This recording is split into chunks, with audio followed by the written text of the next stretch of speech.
Welcome to a summer bonus episode of What's Next ATL, powered by the Atlanta Regional Commission, where we explore the big new ideas shaping Metro Atlanta. I'm Kate Sweeney. This fall, we're bringing you an entire season all about building the communities we want. How do we do it? How do we make our neighborhoods more neighborly? In the end, making our homes feel more like home. Well, there are big things cooking right now designed to help you have your say with just that. And it is very much choose your own adventure, sort of like choose the future you think our region is going to have. What kind of future do you think will have Metro Atlanta? Turn to page 16 for a conversation about that today. Or just stay tuned. Okay, so here's the big news. ARC, which powers the very mic I speak into for this podcast, is creating its next major public plan, looking all the way out to 2050. See, ARC is Metro Atlanta's planning body, and this big plan will cover all the critical issues that the people whose job it is to be experts in such things see as crucial to the next 3 decades. Everything from housing to how our transportation systems develop to water supply. It's called the Atlanta Regions Plan.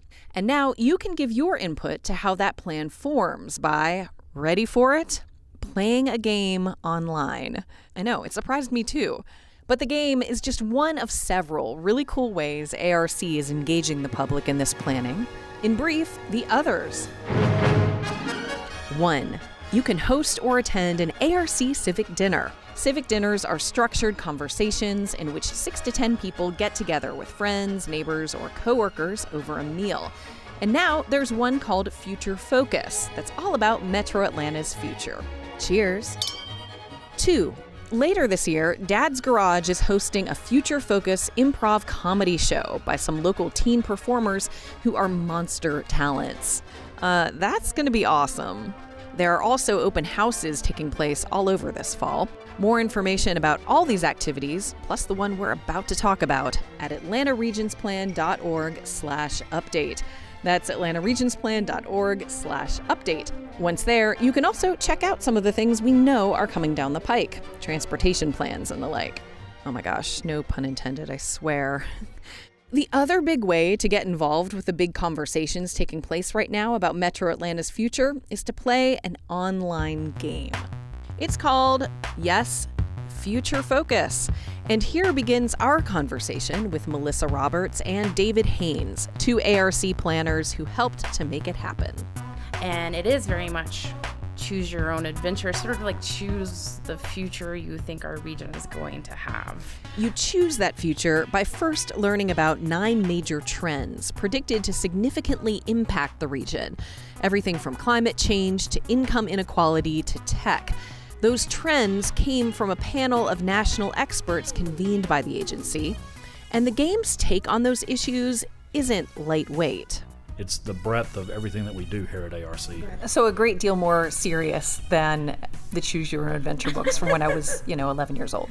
Maybe a little bit more complicated. Yeah, and I would say in that way, one of the ways we've even been thinking about it is we're asking people to try their hat on as an urban planner. Like sit down and be an urban planner for a day, really asking them to think about the kind of issues we're thinking about and the kind of strategies we're thinking about.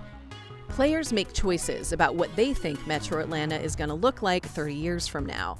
It's like one of those old quizzes from 17 magazine, which I guess people actually living in this century call an online quiz. Yeah.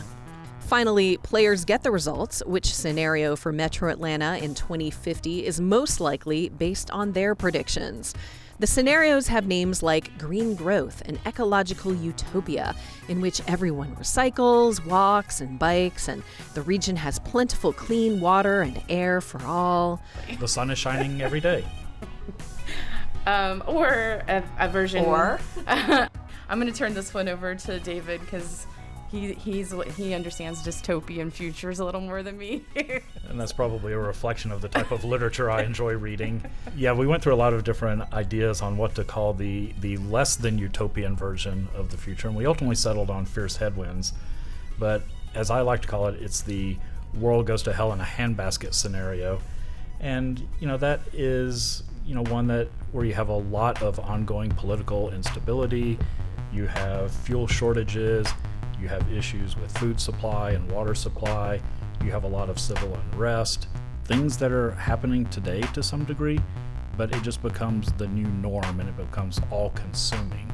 And there are other scenarios, figuring in factors like tech advancement and our growing population. But I had to ask them, why ask people to describe the future they believe is coming rather than the future they want?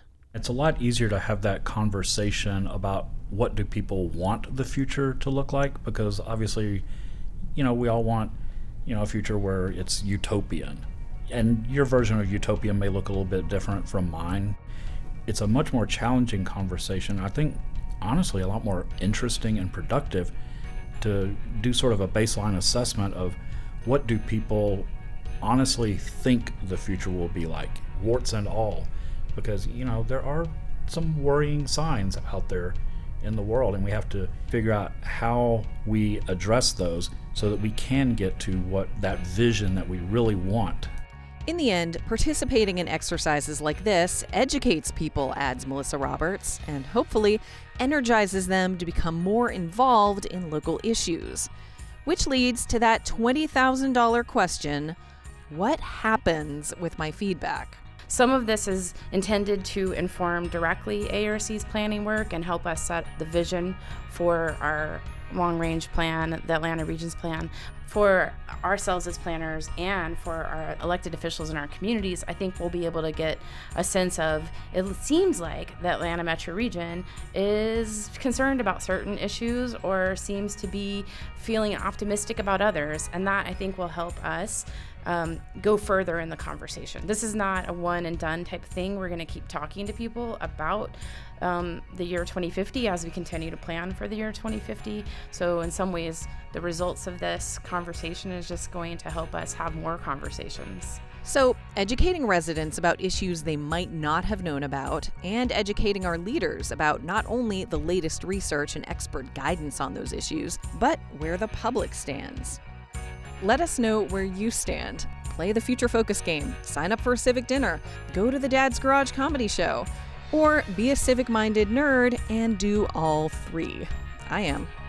Go to atlantaregionsplan.org/update where you'll find links for it all. Thanks for being patient. Season 2 of What's Next ATL comes this fall. Make sure you're subscribed.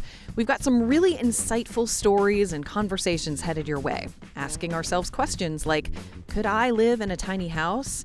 How do I get one of those walkable downtowns near my house? And why should I be glad and not freaked out that my email program wants to autocomplete my emails for me? Seriously, all this and more in the season ahead. See ya.